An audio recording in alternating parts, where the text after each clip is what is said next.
President Ferdinand Marcos Jr. ordered the acceleration of catch-up budget utilization of the Department of Social Welfare and Development's Pantawid Pamilyang Pilipino Program or 4Ps.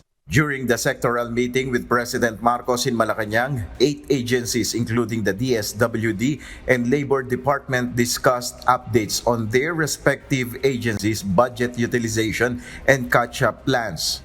DSWD Secretary Rex Gatchalian is confident they will able to catch up with their budget utilization for the rest of the year once the reassessment of the list of 4Ps beneficiaries is completed by the end of September.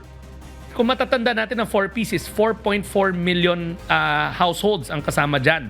So imagine nyo, 1.4 ang nagkaroon ng aberya at ayaw naman madiliin ng departamento na bigla na lang natin magdidilis or sasabihin natin hindi natin sila re-revisitahin ulit. Kaya nga ang naging desisyon ng departamento ay mag-reassess. So ongoing yung reassessment ngayon at matatapos yan ng September para talagang masigurado natin na masala natin ng mabuti yung dapat kasama sa 4Ps program.